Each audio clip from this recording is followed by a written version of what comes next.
My presentation is about reflections on a career in software engineering, which I confess, once I put it together, I thought it was a very pretentious title.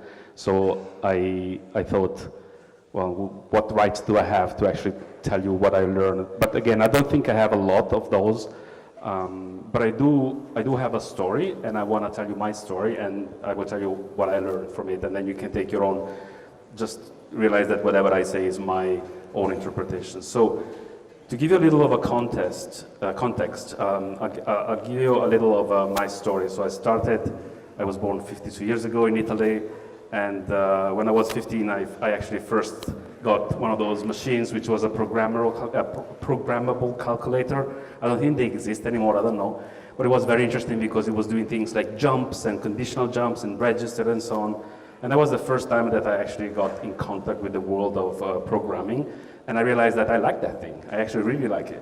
And after that, when I was just 16, I actually had access to one of the first mainframe. This was a Burroughs 5900, which it's a machine that doesn't even exist anymore now. They fused with Sperry and then with Univac, and now they are Unisys. But it was a mainframe. It was a huge thing. And I remember I was very impressed. I learned my first programming language at the age of 16, and my first programming language was COBOL. I'm sorry, but that's unfortunately. After that, I went to school. I actually started programming on the PDP-11. How many of you, I'm curious, how many of you have heard the computer name PDP-11? Wow. Greg, so that you know you're the only one. You and I are the only. I've seen one. I've seen one. I touched it. I was actually working on that thing. Okay, so the PDP-11 is for the many people that don't know what it is. It's a seminal computer because it's the first mini computer. It was a room, but it was like a mini computer in comparison to the mainframes. It was the first machine that ran Unix. It was the first machine that had a C compiler. And the assembly of the PDP-11, if you learn the assembly of PDP-11, you can use assembly now because it kind of set the standard for assembly. Anyway, my university bought a VAX, which was the next generation of the PD-11, which means that I started programming in Fortran, and then that book came out. It came out a little earlier, but I looked at this is the first edition of the C language, and then I learned Lisp because everybody at that time was doing Lisp. And then I started moving into digital signal processing, and I was a researcher at the university, so MATLAB, Sun, the first Sparks, the Spark station came out. It was Unix, it was BSD, then there was the C shell, the Bourne shell, the Corn shell, the Born Again shell. It was literally drinking from a hose. It was, of course, C and C# and so on. Anyway, I decided to continue, and I thought I'm going to be a doctor. I'm going to do a doctorate and study on, sorry?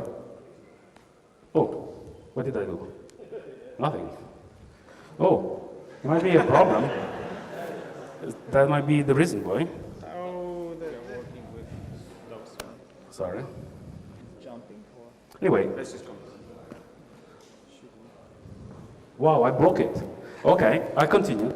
So I thought I was going, it doesn't matter. I was going for an academic career, but I realized that was not really what I wanted to do. And so I actually found a job as a software programming in a supermarket chain. And I was programming with one of those things that you can't see, but it's one of those big terminal, the IBM 3278. If you ever seen one of those, it was called like they were called the dumb terminals. Interesting.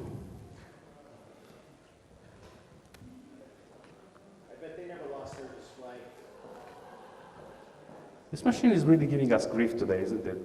Anyway, so it doesn't matter. I was working in a supermarket company. Here it is. And I have to go to the next slide. But what I was doing, really, I was selling tomatoes, right? Did I like to sell tomato? Not really. It was a good job, of course, and everything. But at that time, this is 1993, the first mobile phones came out, were available. I bought myself one. It was like 3 months of my salary. I actually was thinking about the kind of excitement that I had at that time. I don't think I can describe it to you. Imagine the coolest thing you can think of and multiply that by 5.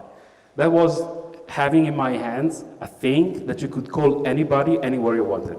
It was the kind of excitement. And that put in motion a lot of other things. I thought like, oh my God, what is this thing? And I thought, why am I selling tomatoes? I could do something different. So I actually joined Ericsson at that time. I moved to Sweden. I ended up in the research and development laboratories. And this was a very exciting time for me because Ericsson at that time was a power, and they didn't buy software, they built it. Everything was built. So in their big mainframe telecom switches, they were running operating systems that I was part of the group that built.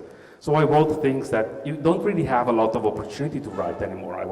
I wrote a memory management unit. I wrote TCP stack. I had to learn that, IP and TCP protocols. I wrote device drivers and so on. I learned, C, C++, Erlang. Somebody was talking about Erlang before. I was working with Erlang at that time. Erlang is a language that was developed by Ericsson, and so on. So at that time, again, I think it was 1997, somebody showed me the first browser. It was Mosaic something. And one thing that you might not understand fully is that I'm 52. Tim Berners-Lee, which is like the inventor of the protocols of the internet, it's 60. It's like my generation. So that's how old I am, and that's how close I am to that revolution. That for you is something that, of course, you always had the internet. For me, no. There was a before and there was an after.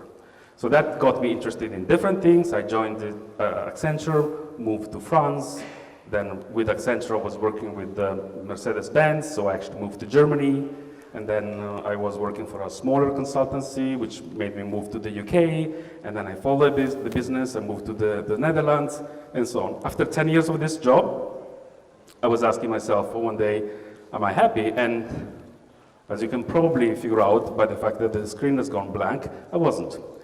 So I'll continue on the fly. I quit. I moved to the US. And I started working as an enterprise integration architect as a freelancer. I worked with big clients for 3 years. Again, didn't like it very much. And then one day, I actually met Greg here in New York, and I decided, yeah, I like that. That's something that I probably wanted to do. So I joined Infusion in 2006 as a developer because I thought that's what I want to do. I've been doing different things. I didn't really like it very much. I wasn't really finding my way. With Infusion, I've been there for almost 9 years now. First in New York, then in the UK, where I did a little different things, more about solution architecture. This was the time that WPF came out, and the things like all the other WPF. I also learned .NET that I didn't know at that time, and all the evolution, the .NET from 2 to 4.5, whatever. And then the Windows Phone came out, and then Android, and all that stuff. So it was very, very exciting. Until I moved to Poland at some point, where I took a little more of a management role, but still very close to the technology, both because I think Infusion is actually a very technology-oriented company, so you're never really far from that, but also because that's what I wanted to do. At Infusion, I actually still did something a little. I taught myself. I picked up R, which is a language that is older language, but it's actually becoming more relevant today for various reasons that I will go into later.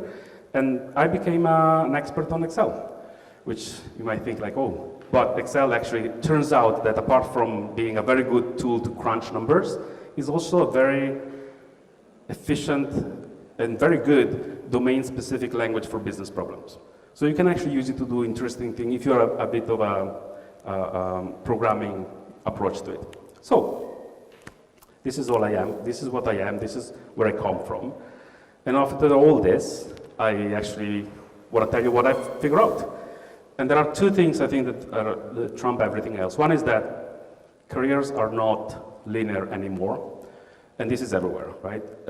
In my experience, you go up and down both in the level of seniority that you have, in the level of pay, and it's something that I see more and more. People that I worked with in the past, they ended up in very strange positions. Somebody became a chief financial officer, somebody opened a bar. There's a guy that I know that was a programmer and now writes romantic novels, and that's how he supports himself. So I think that the more, and I remember the previous generation, like my parents and so on, they were very much like they used to work in one particular industry and they knew something and they knew something more and they got a little more salary. And it was a very linear thing, and it's not anymore. And my advice to you, if I had to give you one, is that I found that not being a stickler for a particular position or a particular pay turns out to be a good thing in the long run. It allows you to do different things, and you're more free to move around following what you think is important rather than what other people think that is important for you. The second thing is that, and I know this because I can measure it from everywhere, I actually even look at Greg and I know that he's still tinkering with software, and he now owns the company, so he doesn't need to, but the urge to create software really never goes away. And I think that I had some discussion, people say that's a problem. I don't think it is a problem. I think you can always find something to do that applies to your, what you're doing at the moment. So you don't have to necessarily think that, because you become a manager, you have to let that part go. The other thing I ask myself now in particular is, okay, I did all this stuff, was it meaningful or not? And the reason why I'm starting to ask that question is because if you read, there is a lot of places in the internet where you have people that are, close to whatever, the end of their life, and they look back and they say, I wasted all my time, I didn't do what I wanted to do, and so. So I don't want to be that point in which I look back and I say I wasted all my time. And that's why I'm starting to look at this question right now. And I found that there are recurring themes among the people that have that kind of response. One is, I wasted my life because I was one person, and I had some dreams and what I wanted to do, and then work has changed me in another person. And that's something that I don't know if I can offer any advice. But the second one, which I think is also very important, is about, I find that some people come back and they say, my life was meaningless, my work was meaningless. So that is something that I think I can do something about. And what I want to make sure is that I don't ask myself that question late in life, and I realize that actually my work was meaningful. I didn't do what I wanted to do. So one thing that I thought naively in the beginning, my work needs to be creative. If it's not creative, I'm gonna regret it. If I don't feel like create anything, that's gonna be a major problem for me. And it's true. I think that creativity is important. Fortunately for us, I firmly believe that creating software is actually a very creative activity because we create things that are very real and they're actually relatively easy to create. But it's the same as we create, a potter or an ebonist or a stonemason. They create things that people use. But I don't think that that's the only thing. So for example, and I'm taking a big chance now to play a video, but if you think about brokers and financial wizards, they're very creative, they create very interesting things.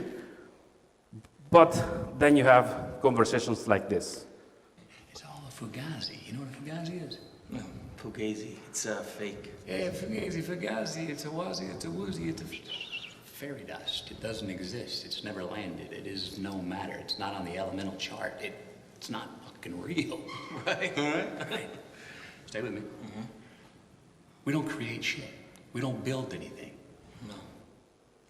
So this is a bit cynical, of course, but it's Martin Scorsese, so you can actually expect. But you don't create things. So that's something that I don't think I would be okay with that.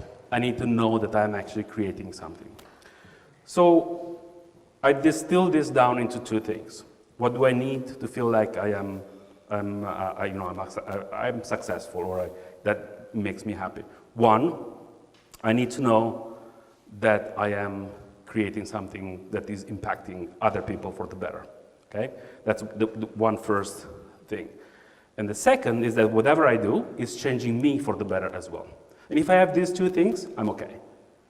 So if you look at the first one, I need to create value. I need to make an impact that is for the better. The question is our profession actually allowing us to do that? And the answer I have is yes, as you can probably imagine. I think because we are all artisans that create things that are important, we can do that. We are allowed to actually impact a lot of people through the work that we do. And I'll give you an example. I was telling you that I was doing I was helping to sell tomatoes in the beginning of my career.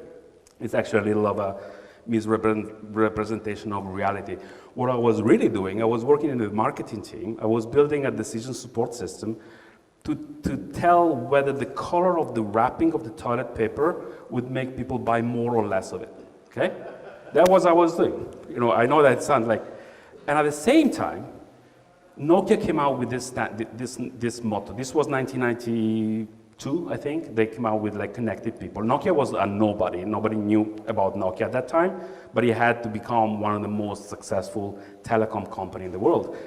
And I loved that idea, connecting people. I thought, wow, if there is something I want to do, that sounds a good thing. You know, in my mind, I was thinking, connecting people that are living apart, but they love each other, and now they can call each other and talk to each other and so on. There was nothing wrong that I could think of in my mind about that as a goal. And so I had this thing like, oh, okay, what I'm gonna do, I'm gonna choose toilet paper wrapping or that. And that was a very easy decision to take, as you can imagine. So the other thing that is important is that, yes, we can create things that matter, but also we have an enormous potential to reach a lot of people.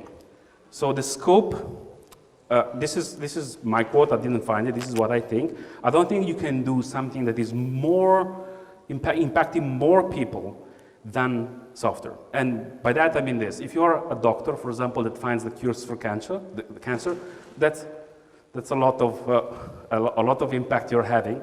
But how rare is that? You have a team of people, researchers, and there's 1 in a million that is going to find something impactful. But I feel like the reality is that compared to other professions, you put it back. I really have only 3 minutes. Okay.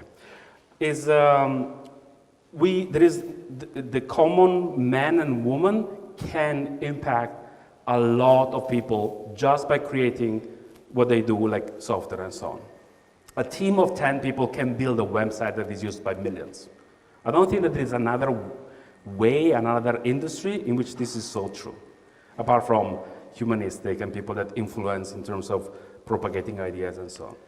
Another idea about how things are changing for us to make even more impact is this. If you think about all these websites, I'm not going to play this game, but the one thing is that there are enormous collection of content, but they're not creating the content. Right? The content comes from people like you and me, and we are contributing and so on, which means that the focus of this, of the value generated has gone from the people that used to create contents, journalists and people that would write things for other people to consume, to people that allow that to happen.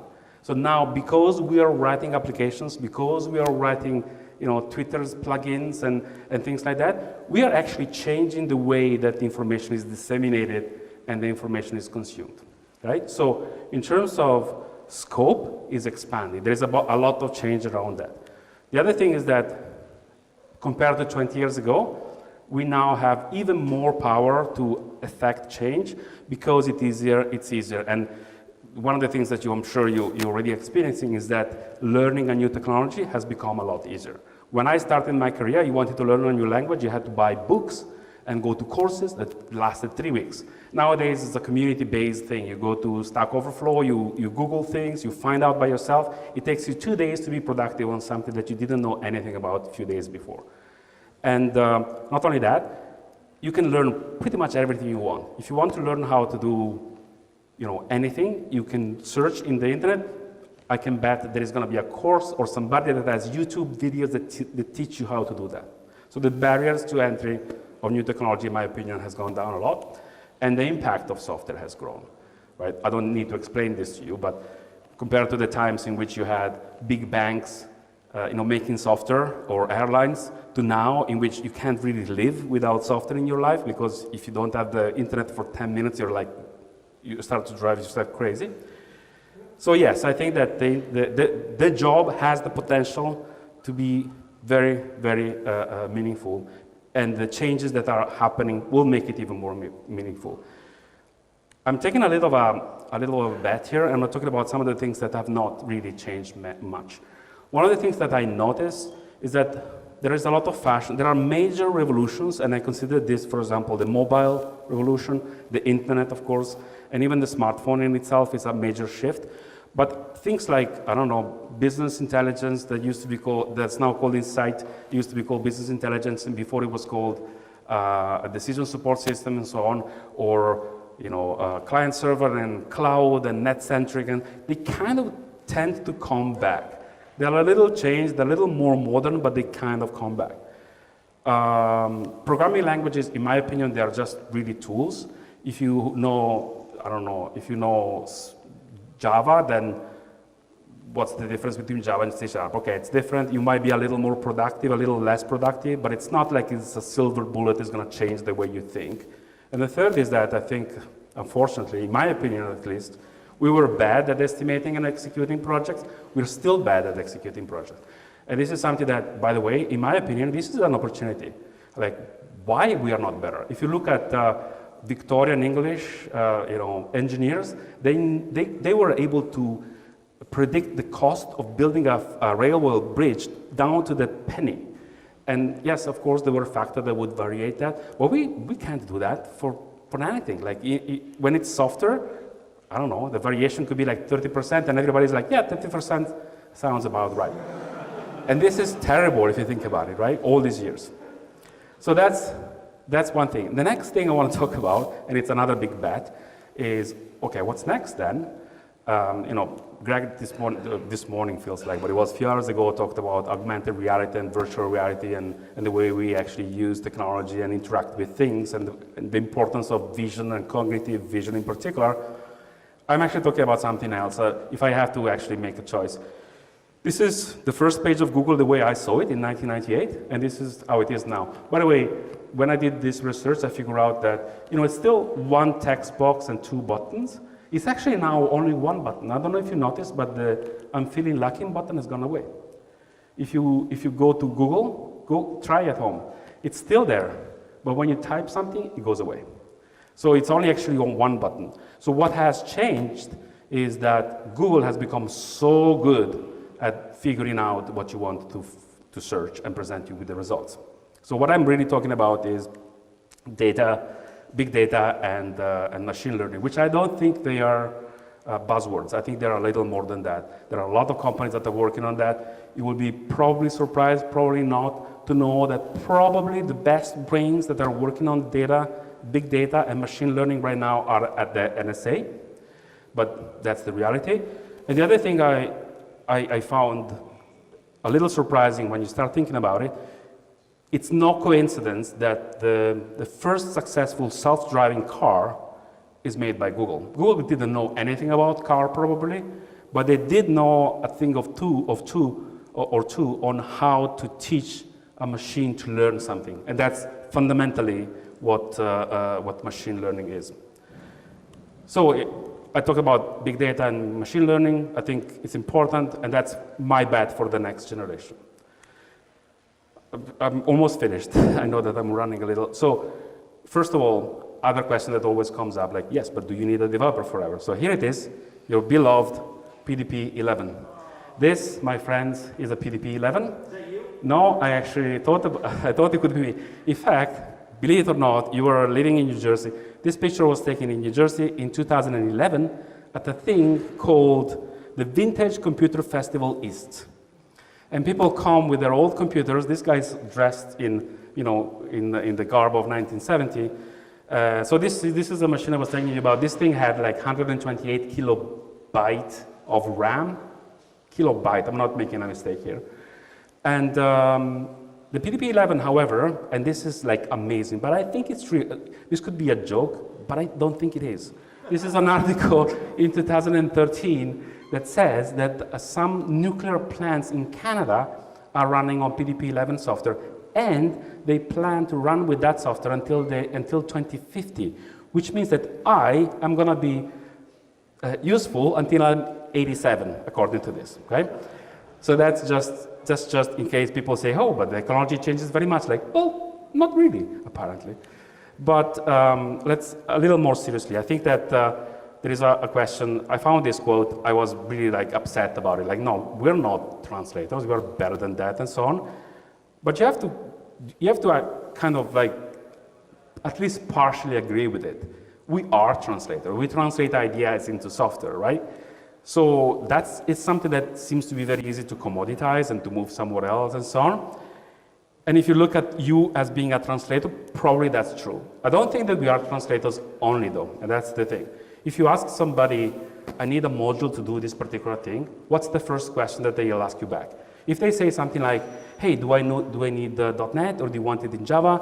Do you want me to use MVC or MVVM or this or that?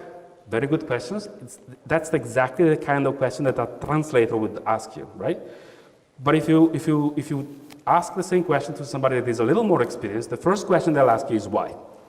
And if they ask you that question, that you know that person is a lot more difficult to substitute from, with a team of developers off-site, or even eventually with some dumb, artificial intelligent agent. So, if you remember, we were talking about two things. One thing is that I need to make sure that the impact that I do to the world is in some way positive, and the other is I have to make sure that the impact that the world is doing to me, the work is doing to me, is good. So, if I have to summarize this in one sentence, this is what I gained I think, by my job. I think my job has made me much more tolerant for change than I would be if I were doing something else. And this is because you kind of have to experience this continuously. And every time you experience a technology change, you can't ignore it. You can't decide like, this is not something I want to do, because it's really important for you to at least have some sort of, keep yourself relevant, right? And when you hear things like, things are changing, people are not spending enough time with their, before it was the TV, and now it's like the smartphones, people don't talk to each other anymore, and so on. These are all sentences that I don't think are rational for most of the time. They're mostly dictated by fear. And I learned that fear of change is big, is mostly irrational. It's not only irrational, not all change is good, of course, but I think that this job has made me a little more critical around change. And this is a big change that I'm telling you, not because I think that, but mostly because actually the people around me are telling me that. They say like, hey, you always, pick up your stuff and move, or you don't have a problem and I think that that's a direct consequence of my job. This is one of the best quotes I found. I don't really like quotes much, but I think it's perfect.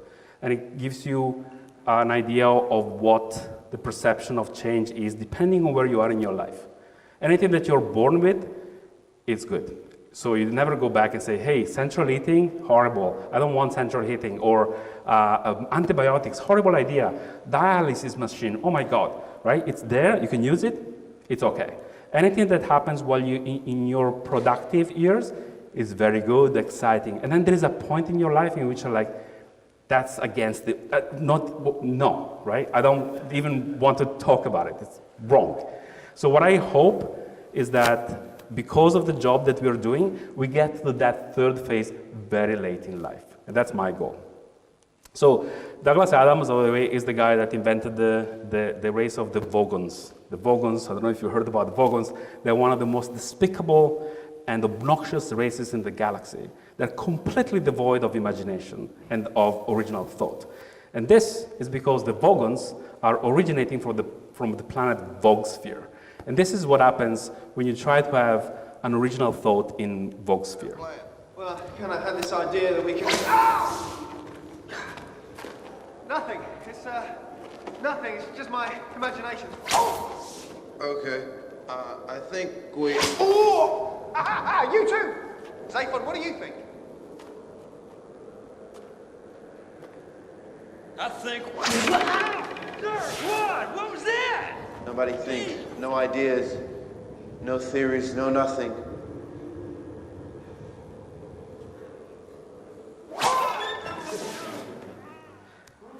Thank you for listening so late in the night.